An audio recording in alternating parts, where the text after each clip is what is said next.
Hello all and welcome to NEET now. NEET now में हम बात कर रहे हैं कि कौन से छोटे छोटे टॉपिक्स ऐसे हैं जो कि बहुत ही इंपॉर्टेंट हैं और कहीं ना कहीं हमारे लिए रखते हैं बहुत ज़्यादा इंपॉर्टेंस। लेकिन अगर अभी तक आपने चैनल सब्सक्राइब नहीं किया है तो please subscribe to the channel, साथ ही साथ लाइक करिए, शेयर करिए, बेल आइकन जो है उसको क्लिक करिए ताकि जब भी हम कोई वीडियो अपलोड करें आप तक उसकी नोटिफिकेशन आ जाए। आज ऑर्गेनिजम्स एंड पॉपुलेशन इकोलॉजी से हम लोग एक कॉन्सेप्ट की बात करेंगे, बहुत सिंपल सा है, which is known as population density. Population density जिसको हम एन से डिनोट करते हैं, क्या होता है? बेसिकली पॉपुलेशन डेंसिटी मतलब पॉपुलेशन का साइज, एक कोई पर्टिकुलर गिवन टाइम पे आपकी पॉपुलेशन का साइज क्या है।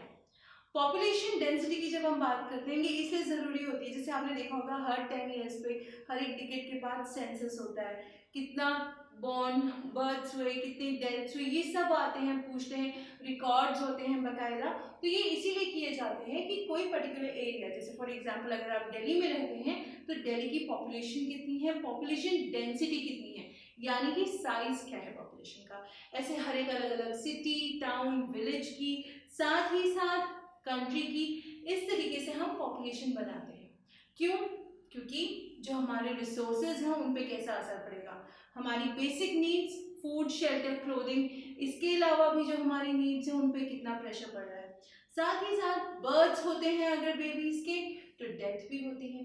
फूड अवेलेबिलिटी क्या है हमारी, कभी कभी ऐसा होता है, जैसे अभी की बात करें कोरोना वायरस में जो डेथ हुई है वर्ल्ड वाइड, वो बहुत ज़्यादा नंबर है, बहुत बड़ा नंबर है। तो इस वजह से हमारी पॉपुलेशन डेंसिटी जो है वो डेफिनेटली चेंज हुई होगी, हर एक जगह की चेंज हुई होगी।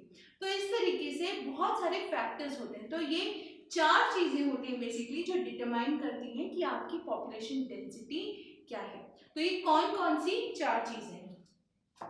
पहली है आपकी नेटालिटी। नेटालिटी मतलब आपके एक गिवन पीरियड में पॉपुलेशन में कितने नए बर्थ हुए हैं।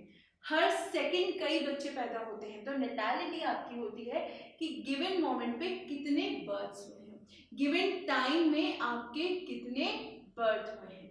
This is natality. Second, mortality, exactly इसका अपोजिट। मॉर्टेलिटी मतलब कि गिवन टाइम में आपके कितनी डेथ हुई है।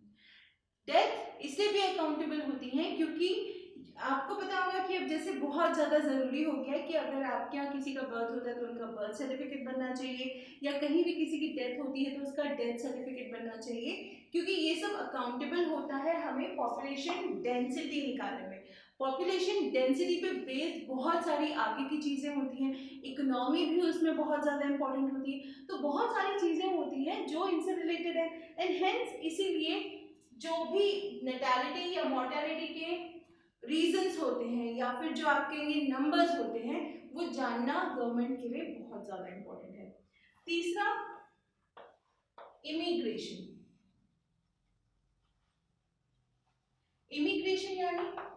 इमिग्रेशन यानी कोई स्पीशीज अपना हैबिटेट छोड़ के एक दूसरे हैबिटेट में अगर आती है। फॉर एग्जाम्पल जैसे कि हम कहते हैं कि अभी कोरोना टाइम्स के टाइम पे आपने देखा होगा कि बहुत सारे इंडियंस जो कहीं और बसे हुए थे या इंडियन ओरिजिन के लोग जो कहीं और बसे हुए थे, उनको वहां से एयरलिफ्ट किया गया और इंडिया में आए। काउंटिंग जब हुई थी वो वहां काउंट हुए गए थे, लेकिन अब अगर वो यहीं रहते हैं तो उनकी काउंटिंग इंडिया में की जाएगी। तो इस तरीके से इमिग्रेशन यानी किसी और हैबिटेट से हमारी तरफ आना, किसी और हैबिटेट से मूव कर जाना। इसका एग्जैक्टली अपोजिट एमिग्रेशन। एमिग्रेशन यानी इस हैबिटेट से किसी और हैबिटेट में चले जाना। आपने देखा होगा कि एमिग्रेशन पेपर्स बनवाते हैं, जब हमको कोई और कंट्री जाना होता है तो हमारे वीजा पेपर्स जो होते हैं एमिग्रेशन पेपर्स होते हैं साथ ही। तो ये वही होते हैं कि इस हैबिटेट से हम दूसरे हैबिटेट में जा रहे हैं। तो ये चारों फैक्टर्स जो हैं, ये जो चारों चीजें हैं, इनके ऊपर हमारी पॉपुलेशन डेंसिटी बहुत ज्यादा निर्भर करती है। वो कैसे? अगर आपको फॉर एग्जाम्पल पॉपुलेशन डेंसिटी निकालनी है, ठीक है, तो आप इसमें जो बर्थ हुए हैं और जो डेथ हुए हैं उसके साथ साथ इमिग्रेशन एमिग्रेशन चारों को भी इंक्लूड करेंगे। कैसे होता है, बर्थ यानी कि आपकी नेटैलिटी, ठीक है, प्लस आपकी इमिग्रेशन जो कि आपके हैबिटेट में लोग आए हैं, इनको ऐड किया जाएगा तो आपको एक नंबर मिलेगा, ठीक है। लेकिन इस नंबर्स में से सब्ट्रैक्शन भी होगा। सब्ट्रैक्शन किसका होगा, पहले तो मॉर्टेलिटी डेथ आपकी और किसकी, एमिग्रेशन, जो लोग चले गए, ठीक है। तो फॉर एग्जाम्पल हम लोग नंबर्स बहुत ही कम ले रहे हैं, हालांकि पॉपुलेशन की तो अलग होंगे। बर्थ मान लीजिए आपके हुए अराउंड 5, ठीक है, और इमिग्रेशन से आपके पास आए 10, ठीक है। अब यहाँ पे माइनस क्या करना है हमको, माइनस करने से पहले यहाँ कितना हो गया 15, आपके पास नंबर आ गया 15, लेकिन उसी साल आपके पास डेथ हो गई 3 और एमिग्रेट कर गए यानी यहाँ से चले गए 2, ठीक है। तो हमारे पास 15 था, 15 minus 5 which is equal to 10, तो हमारी पॉपुलेशन डेंसिटी क्या है 10। इस तरीके से आपको पूरा फॉर्मूला है, सिंपल सा है, एज सच कोई बहुत बड़ी डेरिवेशन नहीं है, याद रख सकते हैं। बर्थ और इमिग्रेशन ऐड होंगे, डेथ और एमिग्रेशन आपकी डिडक्ट होगी और किसी भी गिवन पॉइंट पे ये आपका एंड होगा। तो इस तरीके से अगर आप निकालेंगे आपके लिए बहुत इजी हो जाएगा।